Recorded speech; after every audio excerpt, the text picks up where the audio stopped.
ನಮಸ್ಕಾರ ವೀಕ್ಷಕರೇ, ನಮ್ಮ ಸರಳ ಅಡುಗೆ ಚಾನಲ್‌ಗೆ ಸ್ವಾಗತ. ಇವತ್ತು ನಾನು ಸಿಂಪಲ್ ಆಗಿ 15 ನಿಮಿಷದಲ್ಲಿ ರೆಡಿ ಆಗುವಂಥ ಬೇಳೆ ಸಾಂಬಾರ್ ರೆಸಿಪಿನ ತಿಳಿಸ್ಕೊಡ್ತಾ ಇದ್ದೀನಿ. ಮೊದಲಿಗೆ ಒಂದು ಕುಕ್ಕರ್‌ಗೆ 2 ಟೀ ಸ್ಪೂನ್ ಎಣ್ಣೆ ಹಾಕ್ಕೊಳ್ಳಿ. ಎಣ್ಣೆ ಬೇಡ ಅಂದರೆ ತುಪ್ಪ ಬೇಕಾದರೂ ಬಳಸ್ಕೊಳ್ಳಿ. ಎಣ್ಣೆ ಅಥವಾ ತುಪ್ಪ ಹಾಕಾದ್ಮೇಲೆ ಮೀಡಿಯಮ್ ಸೈಜ್ ಆಗಿರೋ ಒಂದು ಈರುಳ್ಳಿ ಕಟ್ ಮಾಡಿಕೊಂಡು ಅದಕ್ಕೆ ಹಾಕಿ, ಜೊತೆಗೆ ಮೀಡಿಯಮ್ ಸೈಜ್ ಆಗಿರುವಂಥ ಒಂದು ಟೊಮೆಟೊ ಕಟ್ ಮಾಡ್ಕೊಂಡು ಹಾಕಿ. ಈರುಳ್ಳಿ, ಟೊಮೆಟೊ ಹಾಕಾದ್ಮೇಲೆ ತೊಗರಿಬೇಳೆ ಹಾಕಿ. ನಾನಿಲ್ಲಿ ತೊಗರಿಬೇಳೆನ 2 ಸಲ ತೊಳ್ಕೊಂಡಿದ್ದೀನಿ.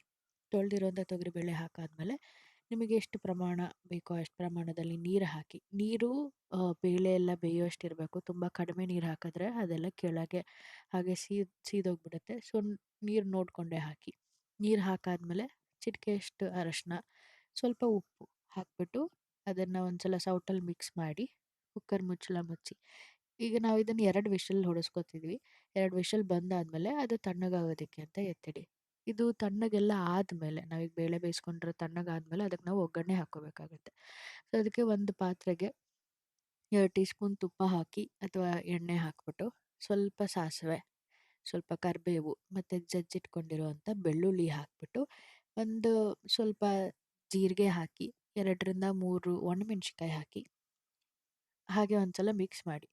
ಇದೆಲ್ಲ ಮಿಕ್ಸ್ ಆಗಿ ಒಂದು ಸ್ವಲ್ಪ ಅದು ಬೆಳ್ಳುಳ್ಳಿದೆಲ್ಲ ಹಸಿ ವಾಸನೆ ಹೋದ್ಮೇಲೆ ನಾವು ಬೇಯಿಸಿಟ್ಕೊಂಡಿರುವಂಥ ಬೇಳೆ, ಈರುಳ್ಳಿ ಮತ್ತು ಟೊಮೆಟೊ ಮಿಶ್ರಣನ ಇದಕ್ಕೆ ಹಾಕಿ.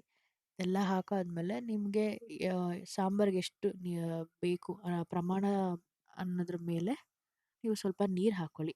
ನೀರೆಲ್ಲ ಹಾಕೊಂಡಾದ್ಮೇಲೆ ಇದು 2 ಕುದಿ ಬೇಯಿಸಿ. 2 ಕುದಿ ಬಂದ ಮೇಲೆ ಸ್ವಲ್ಪ ರುಚಿ ನೋಡಿ. ಉಪ್ಪೇನಾದ್ರು ಸಪ್ಪೆ ಆಗಿದ್ರೆ ಸ್ವಲ್ಪ ಉಪ್ಪು ಹಾಕ್ಕೊಳ್ಳಿ. ಉಪ್ಪೆಲ್ಲ ಹಾಕ್ಕೊಂಡು ಇನ್ನೊಂದು ಕುದಿ ಬೇಯಿಸಾದ್ಮೇಲೆ ಮೇಲೊಂದು ಸ್ವಲ್ಪ ಕೊತ್ತಂಬರಿ ಸೊಪ್ಪು ಹಾಕ್ಕೊಳ್ಳಿ. ಹಾಕ್ಕೊಂಡು ಇನ್ನೊಂದು ಸಲ ಕುದಿಸಿದ್ರೆ ಸಾಕು, ನಮಗೆ ಬೇಳೆ ಸಾಂಬಾರ್ ರೆಡಿ ಇರುತ್ತೆ. ಈ ಸಿಂಪಲ್ ರೆಸಿಪಿ ನಿಮಗೂ ಇಷ್ಟ ಆದ ಲೈಕ್, ಶೇರ್ ಆಂಡ್ ಕಮೆಂಟ್ ಮಾಡಿ. ನಮ್ಮ ಚಾನಲ್‌ಗೆ ಸಬ್ಸ್ಕ್ರೈಬ್ ಆಗಿ. ಧನ್ಯವಾದಗಳು.